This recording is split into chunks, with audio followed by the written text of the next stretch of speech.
Pemirsa, nilai tukar rupiah sudah hampir menyentuh level Rp15.700 per dolar Amerika Serikat. Lebih tinggi Rp1.000 dari asumsi APBN 2023 yaitu sebesar Rp14.750 per dolar. Bagaimana respon pelaku usaha terhadap pelemahan rupiah? Apakah sudah meningkatkan biaya produksi barang atau jasa?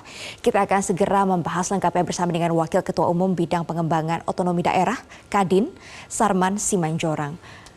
Pak Sarman, kita bisa lihat nilai tukar rupiah akhir-akhir ini melemah, saat ini hampir 15.700, Pak.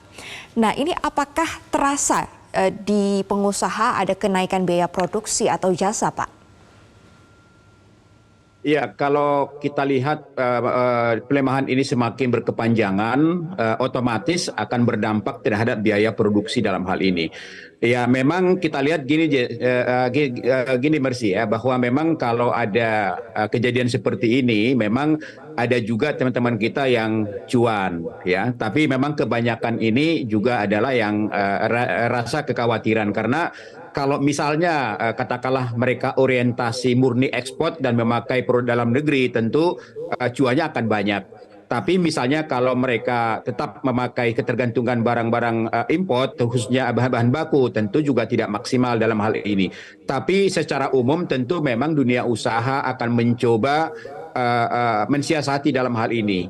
Cuman memang yang menjadi pertanyaan adalah apakah ini akan berkepanjangan. Nah, kalau berkepanjangan memang mau tidak mau dunia usaha itu akan harus menyesuaikan. Nah, itu dampaknya nanti apa? Dampaknya mau tidak mau adalah kenaikan harga-harga produksi dalam hal ini. Nah, ini juga sampai ke tangan konsumen, mau tidak mau juga harganya akan menyesuaikan dalam hal ini. Kami tentu dari dunia usaha sangat berharap bahwa pemerintah mengambil langkah-langkah yang strategis bagaimana upaya agar pelemahan ini tidak semakin berkepanjangan dalam hal ini, sehingga kekhawatiran dunia usaha juga tidak sampai misalnya mengambil langkah-langkah harus menaikkan yang namanya harga-harga produksi yang nantinya sampai konsumen juga akan semakin tinggi, dan itu juga nanti akan bisa meningkatkan inflasi daripada perekonomian kita, begitu. Baik, Pak, sektor apa yang paling terdampak saat ini dari pelemahan nilai tukar rupiah? Tadi ada yang cuan, tapi ada juga yang tertekan, biaya produksinya naik. Nah, ini spesifiknya sektor apa, Pak Sarman? Ya, tentu yang pertama adalah sektor-sektor yang memang sampai saat ini banyak tergantung terhadap bahan-bahan baku impor. Katakanlah seperti misalnya yang namanya industri makanan dan minuman, industri padat karya seperti tekstil, garmen, alas kaki, kemudian juga katakanlah seperti petrokimia. Termasuk UMKM kita juga ada yang tergantung, ya. Katakanlah misalnya seperti pengrajin-pengrajin tempe misalnya, mereka juga masih ada ketergantungan import kedelai misalnya. Nah, kalau nantinya harganya semakin naik, nah, otomatis biasanya ya akan disiasati dengan ukuran atau volumenya yang semakin kecil biasanya, tapi harganya stabil, ya. Ini tujuannya bagaimana supaya harga tidak naik tingkat konsumen, sehingga pembeliannya juga akan tidak mengurangi gitu. Jadi memang hal seperti ini yang harus disiasati. Tapi saya yakin dunia usaha sudah mencoba mengantisipasinya. Hanya memang kita harapkan agar koordinasi antara Bank Indonesia dengan OJK dan juga kementerian terkait harus semakin ditingkatkan untuk bagaimana mengambil langkah-langkah pemerintah agar pelemahan rupiah ini tidak berlanjut dalam hal ini. Apakah saatnya misal Bank Indonesia sudah saatnya untuk intervensi pasar misalnya? Nah, ini ini menjadi sesuatu yang kita harapkan dari dunia usaha. Begitu, Mercy. Arman, ini ada salah satu solusi yang diberikan oleh ekonom terkait dengan pelemahan nilai tukar rupiah. Salah satunya adalah kenaikan dari suku bunga Bank Indonesia 25 basis poin, Pak, supaya bisa mengimbangi suku bunga yang ada di luar negeri, Pak, yang saat ini juga sedang tinggi. Nah, kita akan lihat pernyataan dari ekonom berikut ini.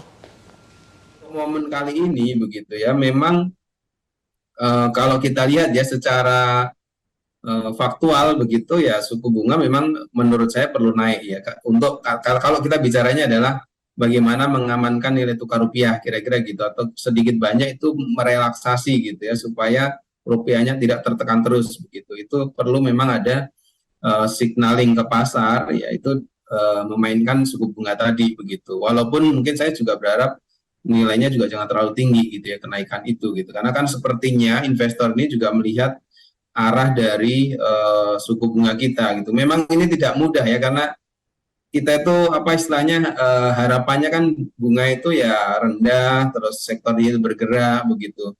Tapi memang ada kalanya ya ini instrumen yang perlu kita gunakan untuk menjaga kalau capital outflow-nya terus-menerus kayak gini kan ya harus dikasih ini juga kan ya istilahnya. Apakah pelaku usaha sepakat Pak bahwa yang dibutuhkan adalah kenaikan suku bunga atau sebenarnya ditahan rendah saja? Ada solusi apa Pak untuk pelemahan nilai tukar rupiah ini? Ya, saya rasa gini Mercy ya, bahwa memang ini menjadi salah satu solusi. Tapi dalam hal ini Bank Indonesia dengan OJK saya rasa perlu duduk bersama. Apakah memang kenaikan suku bunga ini akan menjadi salah satu solusi? Nah, ini kan harus dievaluasi karena kita melihat kan begini bahwa ini juga menjadi salah satu dampak bahwa ekonomi dunia kan tidak baik-baik saja. Apalagi dengan saat ini sudah ada perang ya di Israel dan Hamas, ini juga memiliki dampak terhadap perekonomian global dan itu pasti berdampak pada ekonomi kita. Nah, dalam konteks ini saya rasa memang pemerintah dalam hal ini melalui Bank Indonesia harus melakukan kajian yang lebih komprehensif lagi. Apakah sudah saatnya menaikkan suku bunga?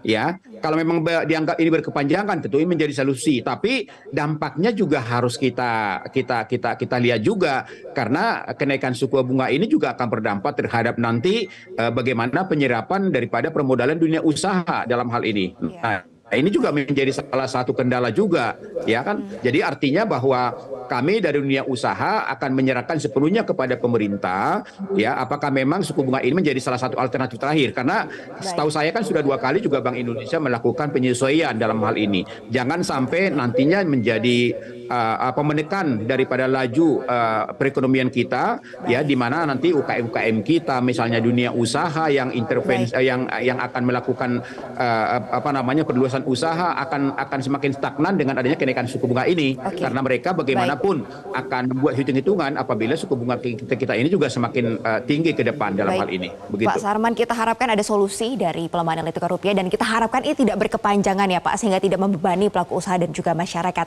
Terima kasih Pak Sarman Simanjorang sudah bergabung bersama kami. Sukses, sehat selalu Pak. Selamat kembali beraktivitas.